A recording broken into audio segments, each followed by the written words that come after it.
Okay. This was fairly expected too, I believe, a particle question. They asked this like every year for the last 4 or 5 years. But anyway, two particles, H and J, are moving on the x-axis, so that means they're going back and forth on the x-axis, left and right. Y is 0. The position of H is given by this, and the velocity of J is given by this. So we know where H is and how fast J is moving currently. Find the velocity of H at time 1. Okay, well, everybody knows that the velocity of H at 1 is just the derivative of x at 1. Okay, so we could write this out a couple different ways here, but let's put a t here actually, right? That probably makes more sense. Let's do that first. So the derivative of an exponential is the same thing times the derivative of that exponent. Okay, so that's going to be 2t minus 4 times e to the t squared minus, that's a squared, minus 4t. That doesn't look much better. Oh my God, come on, Mr. Smith. T squared minus 4t. There you go. That means v sub h of 1 is, when you plug a 1 in, you get 2. You don't need to simplify this either, but it's 2 minus 4, so that's negative 2e to the 1 minus 4, which is negative 3. And there's no units on this at all, so we're fine. That's it. B.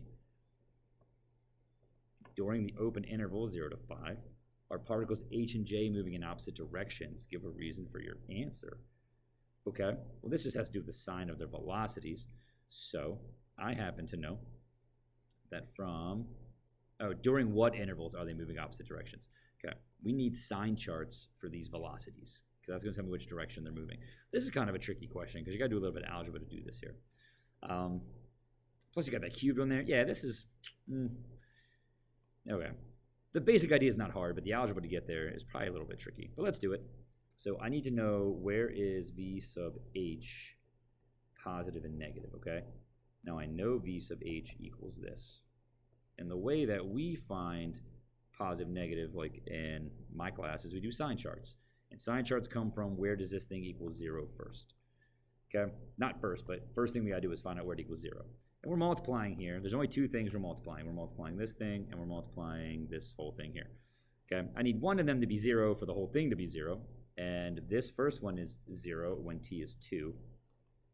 Okay? And e to a power is never 0. So this is the only time this is 0. So we make a little sign chart for v sub h. We're only going from 0 to 5. And you just do a little sign chart. If I take a number in here like 1 and plug it into my velocity, I'm going to get a negative times a positive, which is negative, which means we're moving left. And from 2 to 5, if I plug in, I get a positive. E to a power is always positive, so it's just a positive thing there, which means it's moving to the right. So that's the first thing we got. But I also need a sign chart for the velocity of j, which is 2t times t squared minus 1 cubed. So let's do that over here in red. Okay? Zoom out a little bit. So I have v sub j of t equals, I forgot already, 2t times t squared minus 1 cubed. 2t, t squared, okay, great. I need to know where is that going to be 0, all right? You could do this just by looking at it, really, but we could also, if you felt like it, factor that t squared minus 1 into t minus 1, t plus 1, and they're both being cubed because the whole thing's cubed. Okay? But you could tell 1 and negative 1 make that 0 too, hopefully. So my line for v sub j is going to be from 0 to 5 is what we care about. 0 comes from this. This is going to be changing sign at 1. And t plus 1 would give me a negative 1, but that doesn't matter because it's back here, and I don't care about that interval. So this is all we got to look at. So we take a number in here, and we plug it in like a half. If I plug a half in, 2t is positive. 0.5 minus 1 is negative, cubed is negative. And 0.5 plus 1 cubed is positive. So all those multiplied together is going to be a negative, and that means we are moving to the left. And once I plug in something bigger than 1, these are all positive now, which means the whole product is positive, which means we are moving to the right. So you don't necessarily need these number lines, but you do need to find the signs of these functions. And once you're here, we are just going to say in a little sentence, we want to know when they're moving in opposite directions, I believe. In what interval are they moving in opposite directions? Give a reason. Okay. So on the intervals, I might break this up into a couple different answers here, actually. So on the interval, opposite directions, you might want to make a number line that has both of these two, just so you can see this a little bit better. Like put VH up here and VJ down here. We're going 0 to 5. There's a 1 on the VJ number line. There's a 2 on the VH number line. So VH is negative until 2. So negative, negative, positive. And VJ is negative until 1, and then positive after that. So it looks like that. All right, so the only time they're moving in opposite directions is that time between 1 and 2, where you can see the signs are opposite here. So on the interval, 0 to 1. Oh my God, come on now, bro. 1 to 2. Since V sub H, which I can't write really good here, but V sub H of T is, what is that, negative? Less than 0. And V sub J of T is greater than 0. So they have opposite signs. Sings signs.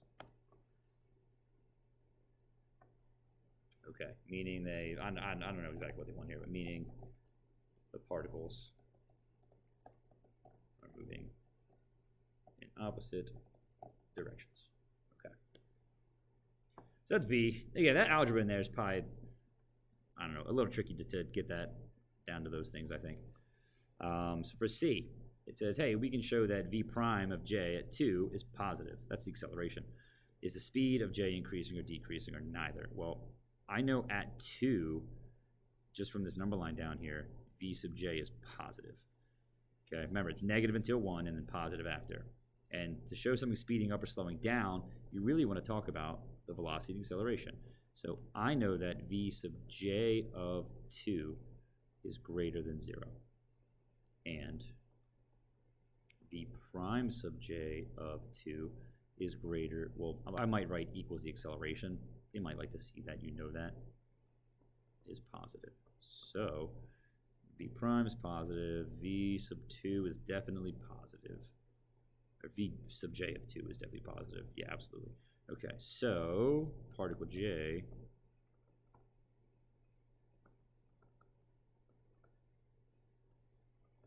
is increasing. That's probably enough, but I might write since V sub J of 2 and A sub J of 2 have the same sign. That's what they want for that.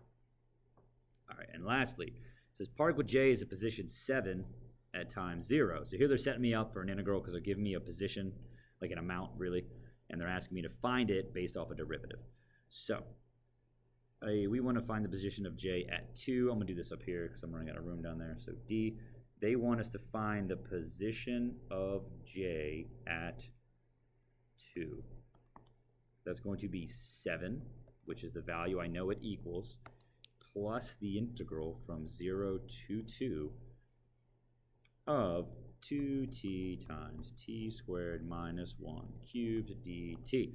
And we definitely want to use sub here. I definitely heard a couple kids say they expanded this out to integrate it, which is way too much work. You just want to let u equal t squared minus 1, and then du is 2t dt, and they set that up for me, 2t dt. So this is really just, we'll write it up here, 7 plus the integral of u cubed du. We want to remember to change these limits here because we switched to u. So t is going 0 to 2. So when t is 0, think about this. When t is 0, u is negative 1. And when t is 2, u is 4 minus 1, which is 3.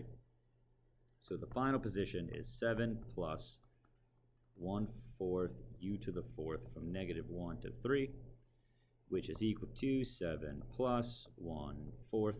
3 to the 4th power is 81, minus 1/4. Negative 1 to the 4th power is 1. And you can leave it just like that if you felt like it. Or if you went all the way here, this is 81/4 minus 1/4, which is 80/4, so that's 20. So 27. Okay.